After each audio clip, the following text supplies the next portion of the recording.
প্রথম আলোর দাওয়াতে, প্রথম আলোর সম্পাদক মতি ভাইয়ের দাওয়াতে আমরা সবাই এটা পরিদর্শনে এসেছিলাম। এটা একটা জীবন্ত জাদুঘরের মতোই মনে হলো। ধ্বংসস্তূপ থেকে কিভাবে জেগে ওঠা যায় তার একটা প্রচেষ্টা তারা নিয়েছে।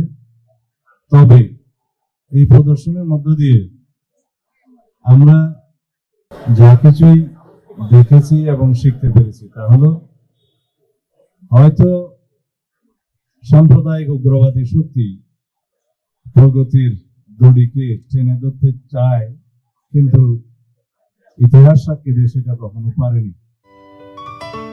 সিলন টি রপ্তানিতে শীর্ষে।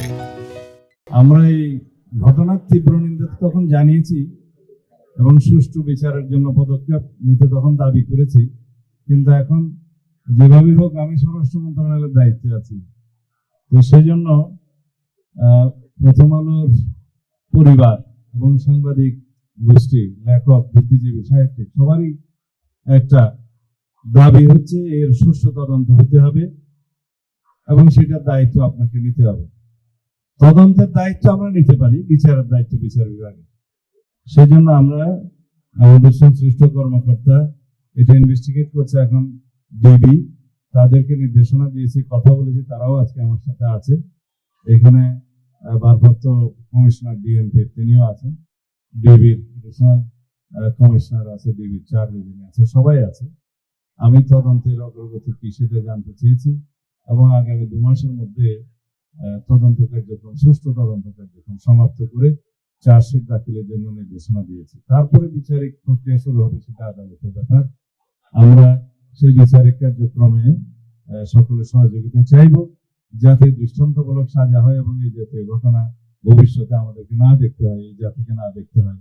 এই ঘটনার মধ্য দিয়ে সারা পৃথিবীর কাছে আমাদের মান ক্ষুণ্ণ হয়েছে, আমরা লজ্জিত হয়েছি।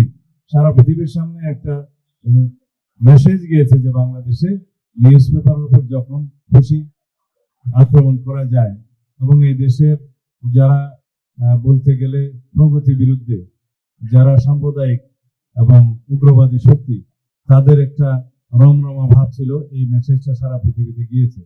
তা আমরা এর দৃষ্টান্তমূলক বিচারের মধ্য দিয়ে সারা পৃথিবীকে তার একটা মেসেজ, উল্টো মেসেজ দেব না, এরকম কর্ম করে বাংলাদেশের অগ্রগতি, প্রগতি এবং সমাজের অগ্রযাত্রাকে থামাতে পারবে না এবং আমরা তাদেরকে রুখে দেবো ইনশাআল্লাহ।